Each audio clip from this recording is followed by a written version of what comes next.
नमस्कार दोस्तों, पिछले कई दिनों से बांग्लादेश जल रहा था।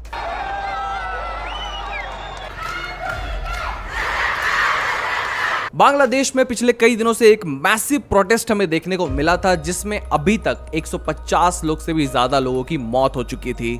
लेकिन कल ही सुप्रीम कोर्ट ने एक बहुत बड़ा फैसला सुनाया है, जिसके वजह से पूरा बांग्लादेश खुश है। स्टूडेंट्स ने एक बार फिर से अपनी पावर का अंदाजा गवर्नमेंट को लगवा दिया है। लेकिन आखिर बांग्लादेश में ऐसा हो क्या रहा था, जिसके वजह से करीबन 20 दिन तक बांग्लादेश के स्टूडेंट्स बांग्लादेश के सड़कों पे प्रोटेस्ट करते रहे। और कल ही बांग्लादेश की जो प्राइम मिनिस्टर है, उन्होंने शूट एट साइट का भी ऑर्डर दे दिया था। पूरे बांग्लादेश में नेशन वाइड इंटरनेट को शट डाउन कर दिया गया था। आखिर मांग क्या थी बांग्लादेश के स्टूडेंट्स की, आइए देखते हैं इस वीडियो में। So the situation is spiraling out of control. Security forces have unleashed a brutal crackdown, yet the students are not backing down. More than 150 people have been killed there in a week of violence. যেভাবে এদেশের অত্যাচার করেছে, আমার খুব দুঃখ লাগে। কালকে যখন শুনি রোকেয়া হলে ছাত্রীরাও বলে তারা রাজাকার। তারা কি জানে 71 সালে 25 মার্চ কি ঘটেছিল সেখানে? 17 करोड़, जी हाँ 17 करोड़ लोग 1,48,000 स्क्वायर किलोमीटर के एरिया में रहते हैं बांग्लादेश में। बांग्लादेश दुनिया की 8th मोस्ट पॉपुलेटेड कंट्री है और बांग्लादेश दुनिया की मोस्ट डेंसली पॉपुलेटेड कंट्री है।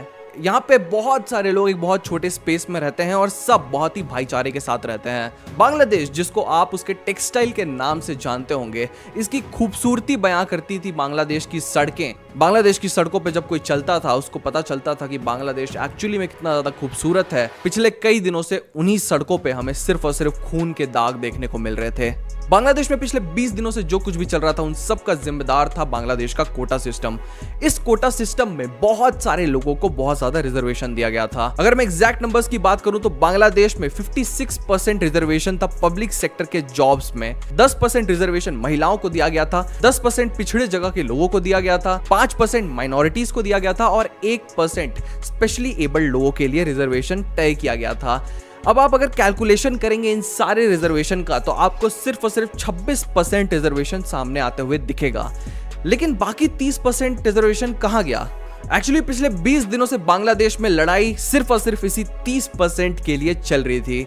ये 30% रिजर्वेशन उन लोगों को दिया जाता है जो कि फ्रीडम फाइटर्स हैं या तो फ्रीडम फाइटर्स के फैमिली से थे। बात है 1971 में बांग्लादेश की आजादी के ठीक बाद बांग्लादेश में एक नए कोटा सिस्टम को इंट्रोड्यूस किया गया था, जिस कोटा सिस्टम का इस्तेमाल करके बांग्लादेश बहुत ही तेजी से आगे बढ़ने लगेगा।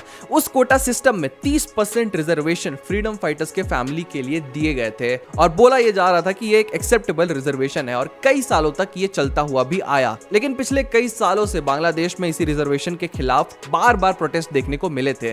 तभी जाके 2018 में जब शेख हसीना की सरकार आई थी बांग्लादेश में, तो उन्होंने इस रिजर्वेशन के कोटा को पूरा का पूरा अबॉलिश कर दिया था, स्क्रैच कर दिया था सिस्टम से। और उसके बाद बांग्लादेश के स्टूडेंट्स बहुत ज्यादा खुश थे, क्योंकि अब 56% रिजर्वेशन जो वहां पे तय हुआ था वो नहीं मिलना था, उससे बहुत ज्यादा कम हो चुका था।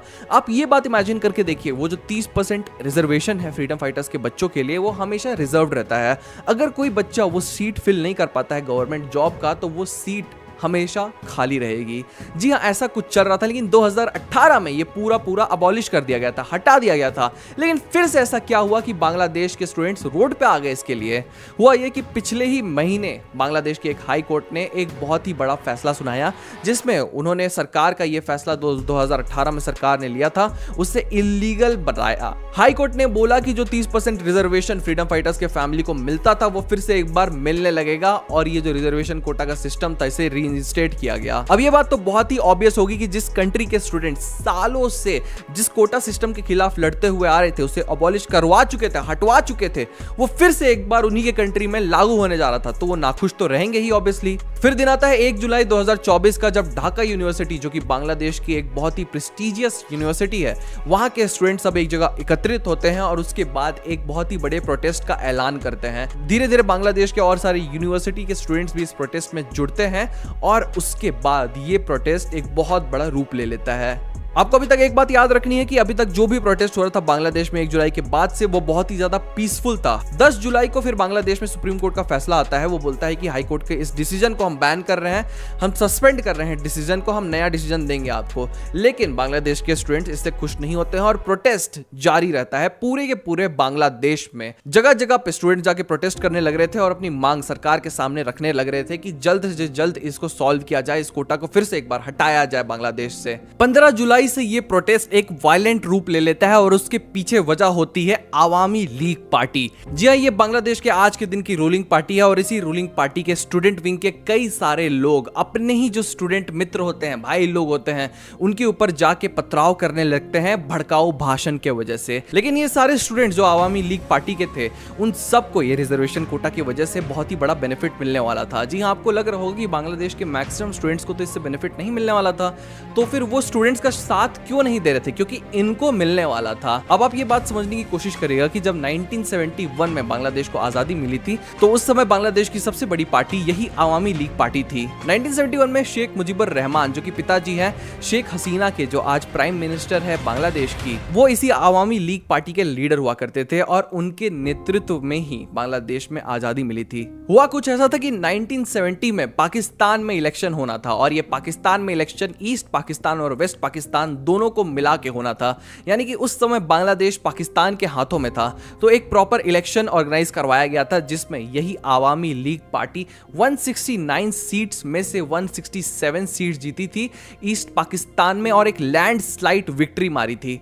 इसके बाद शेख मुजीबुर रहमान ही पाकिस्तान के प्राइम मिनिस्टर बनने वाले थे, लेकिन जो वेस्ट पाकिस्तान था वो इस बात से खुश नहीं था क्योंकि पॉलिटिकली बहुत ज्यादा पावरफुल था वेस्ट पाकिस्तान। तो 1970-71 में वेस्ट पाकिस्तान को यह बात समझ में आ जाता है कि ईस्ट पाकिस्तान कभी भी उनके हाथों से जा सकता है। तो यही वेस्ट पाकिस्तान ईस्ट पाकिस्तान में बहुत सारे ग्रुप्स को फंड करने लगती है। उनमें से एक बहुत ही महत्वपूर्ण ग्रुप होता है जिसके बारे में हम लोग आगे बात करेंगे। कई दिनों तक वेस्ट पाकिस्तान से लड़ने के बाद और इन सारे ग्रुप से लड़ने के बाद शेख मुजीबुर रहमान जो है वो बांग्लादेश को आजाद घोषित कर देते हैं 26 मार्च 1971 को। और उसके बाद यही 30% का रिजर्वेशन का जो सिस्टम है वो बांग्लादेश में लागू कर दिया जाता है। अब आप सोच के देखिए, यही आवामी लीग पार्टी उस समय भी सबसे बड़ी पार्टी थी बांग्लादेश की और आज भी सबसे बड़ी पार्टी है बांग्लादेश की। बहुत जो एलिट क्लास के लोग हैं बांग्लादेश के वो इसी पार्टी से बिलोंग करते हैं, यानी कि जो 30% रिजर्वेशन है उनका भी जो फायदा होता है वही आवामी लीग पार्टी के मैक्सिमम लोगों को होता है। लेकिन इस बात को भी ठुकराया नहीं जा सकता कि 2018 में इसी सरकार ने ये पूरे बिल को अबॉलिश किया था, ये पूरे कोटा को अबॉलिश किया था बांग्लादेश से। लेकिन आज की असलियत तो यही है कि इसी पार्टी के छात्र विंग के वजह से ये जो प्रोटेस्ट था वो बहुत ही ज्यादा वायलेंट हो गया था और फिर स्टूडेंट्स इसके बाद जो गवर्नमेंट प्रॉपर्टी है उसे धीरे धीरे करके जलाने लग रहे थे और बहुत ही ज्यादा रौद्र रूप ले लिया था ये प्रोटेस्ट। इतना ज्यादा ये रौद्र रूप ले लिया था कि अभी कुछ ही दिन पहले शेख हसीना ने शूट एट साइट का ऑर्डर दे दिया था लोगों को कि जो भी प्रोटेस्ट कर रहा है भाई सीधा देखो और उसको गोली मार दो तुम। आप सोच रहे होंगे शेख हसीना ने कुछ तो किया होगा, प्राइम मिनिस्टर है वो बांग्लादेश की, उन्होंने इस पूरे युद्ध को, इस पूरे प्रोटेस्ट को शांत करने के लिए कोई तो अच्छा कदम लिया होगा। जी हां, उन्होंने एक बहुत ही अच्छी अनसक्सेसफुल कोशिश की थी ये प्रोटेस्ट को शांत करने के लिए। वो बांग्लादेश के नेशनल न्यूज के ऊपर चली गई थी और बोली थी सारे स्टूडेंट को शांत होने के लिए और जो भी स्टूडेंट हमारे इस न्यूज के बाद, मेरे इस भाषण के बाद प्रोटेस्ट करेगा वो सारे रजाकार रहेंगे। रजाकार रजाकार रजाकार, ये शब्द एक बहुत ही गंदा शब्द है बांग्लादेश में। इस शब्द की मैं अगर सिंपल मीनिंग की बात करूं अंग्रेजी में तो एक ट्रेटर को हम लोग रजाकार कह सकते हैं, लेकिन बांग्लादेश में इस शब्द का मीनिंग इतना ज्यादा सिंपल नहीं है। मैंने आपको पहले बताया था कि पाकिस्तान बहुत सारे ग्रुप्स को फंड करने लग रहा था बांग्लादेश में वहां के पीस को खराब करने के लिए। उनमें से एक इंपॉर्टेंट ग्रुप का नाम था रजाकार और ये रजाकार लोग बांग्लादेश के ही लोग थे। जो बंगाली लोग उर्दू बोलते हैं या फिर जो बिहारी लोग उर्दू बोलते हैं जो बांग्लादेश चले गए थे वो सारे लोग थे वो, और पाकिस्तान पूरा का पूरा फंड किया करता था इन सारे लोगों को। वो देश के लोग होकर देशद्रोही बन चुके थे और बहुत सारे लोगों को मारने लग रहे थे। मास मर्डर से लेकर मास किलिंग, सेक्सुअल असॉल्ट वो सब करते थे बांग्लादेश में। एक बहुत ही डार्क पास्ट है रजाकार का। और शेख हसीना जो प्राइम मिनिस्टर है बांग्लादेश की, अपने ही देश के स्टूडेंट्स को उन्होंने नेशनल टीवी में जाकर बोल दिया कि तुम लोग सब जो प्रोटेस्ट कर रहे हो रजाकार हो। अब इसके बाद स्टूडेंट्स और भी ज्यादा नाराज हो गए थे और रोड पर आकर स्लोगन्स का इस्तेमाल करने लग रहे थे। आप सोच के देखिए, अपने ही देश के प्राइम मिनिस्टर अपने ही देश के स्टूडेंट्स को रजाकार बोल रहे हैं। यही स्टूडेंट्स जो एक दिन बांग्लादेश का फ्यूचर रहेगा, जो बांग्लादेश का बैकबोन रहेगा, जो बांग्लादेश की इकोनॉमी को आगे बढ़ाएगा, उसके देश के प्राइम मिनिस्टर अपने ही स्टूडेंट्स को रजाकार बोल रहे थे और स्टूडेंट्स के हिसाब से वो सिर्फ और सिर्फ अपने राइट्स के लिए रोड पर आकर लड़ रहे थे और वहां की गवर्नमेंट उनको इस नाम से पुकार रही थी। और सिर्फ नाम से नहीं पुकार रही थी, वो एक प्रॉपर इंटरनेट आउटेज कर दी थी पूरा बांग्लादेश में, ताकि न्यूज इधर से उधर ना फैल पाए, लोग एक दूसरे से मिल ना पाए, प्रोटेस्ट और ज्यादा ना बढ़े।